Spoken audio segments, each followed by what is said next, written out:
लाखों रुपए खर्च करने के बाद, कैरियर में असफल होने के बाद, नौकरी ना मिलने के बाद लोग ज्योतिष के पास जाते हैं, तब उनके पास करने के लिए कोई खास नहीं होता।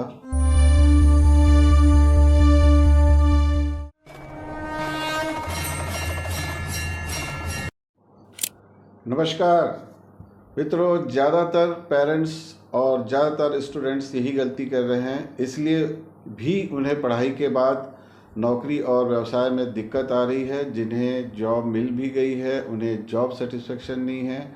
बहुत सारे लोग जीवन में धन तो कमा रहे हैं, पर सुख और शांति नहीं है।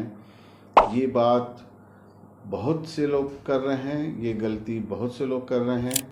बात नई नहीं है कि हमें सितारों के अनुसार कैरियर का फील्ड तय करना चाहिए, सितारों के अनुसार अपना कार्यक्षेत्र तय करना चाहिए।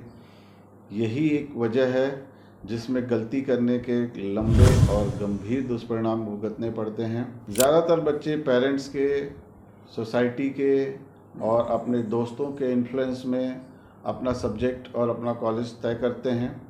कुछ लोग तो समाज में प्रतिष्ठा बनाने के लिए विषय तय करते हैं। वो बंदा डॉक्टर इंजीनियर के लायक नहीं भी है, उसे रुचि नहीं भी है, तो भी उसे फोर्स किया जाता है कि डॉक्टर ही बनना चाहिए। ऐसे बहुत सारी गलतियां पेरेंट्स और स्टूडेंट को नहीं करना चाहिए।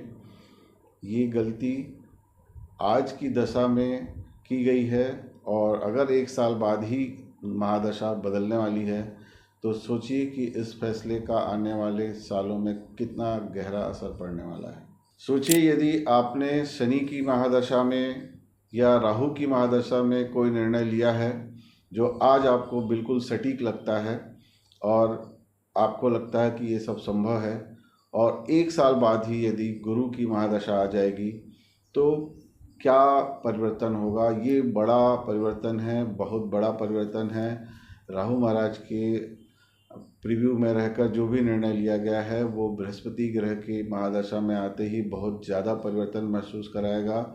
बहुत संभव है कि 1.5 साल बाद लगे कि हमने गलत विषय ले लिया और गलत दिशा में चले गए हैं, तब ना पीछे जाना संभव हो पाएगा, ना आगे चलना संभव हो पाएगा। तो ऐसी स्थिति में कैरियर का चयन करते समय ये जानना बहुत ज़रूरी है कि आने वाले समय में किन ग्रहों के साथ हमें रहना है, और उसके अनुकूल निर्णय लेना ही बहुत ज़्यादा कारगर होगा। तो क्या करना चाहिए? हमें 10वीं क्लास में ही कई आचार्यों से मिलकर, अच्छे ज्योतिषाचार्यों से मिलकर एक कॉमन राय खोजनी चाहिए कि हमें किस फील्ड में जाना चाहिए, किस दिशा में हम तरक्की कर सकते हैं और खुश रह सकते हैं।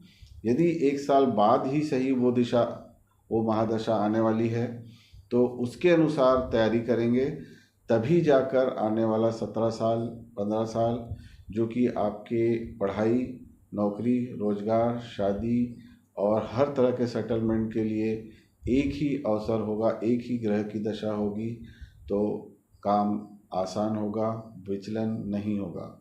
तो कॉमन रेमेडी या कॉमन राय ढूंढने के बाद, ज्योतिषाचार्यों से संपर्क करने के बाद, आने वाली महादशा के अनुकूल यदि हम अपने कैरियर का क्षेत्र चुनेंगे और उसके अनुसार विषय और कॉलेज का चयन करेंगे, तो शुरुआती दौर में भले थोड़ी दिक्कत होगी, पर आने वाला 20 साल जो आपकी लाइफ के लिए सबसे महत्वपूर्ण है, वो अनुकूल हो जाएगा और आप हर चीज़ों को कर पाएंगे, ज़्यादा कर पाएंगे, ज़्यादा अच्छा फील करेंगे, ज़्यादा सफलता हासिल करेंगे।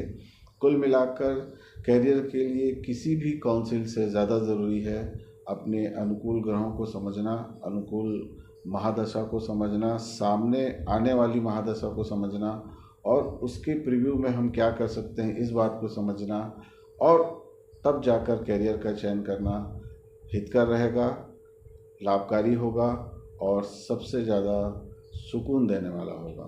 तो कैरियर के चयन में ज्योतिष की बहुत अहम भूमिका है। यदि आपके पास ज़्यादा अच्छे ज्योतिषाचार्य नहीं दिख रहे हैं तो आप एक से अधिक आचार्यों से सलाह ले सकते हैं। मेरी माने तो अच्छे कई आचार्यों से सलाह लेना चाहिए, और उसके बाद ही जीवन का इतना महत्वपूर्ण फैसला करना चाहिए। लाखों रुपए खर्च करने के बाद, कैरियर में असफल होने के बाद, नौकरी ना मिलने के बाद लोग ज्योतिष के पास जाते हैं, तब उनके पास करने के लिए कोई खास नहीं होता और वो सालों का वक्त गंवा चुके होते हैं। इसलिए समय रहते यदि ज्योतिष शास्त्र का उपयोग करेंगे तो वो आपको बहुत सारे फायदे दे सकता है, कम से कम नुकसान से तो बचा ही सकता है।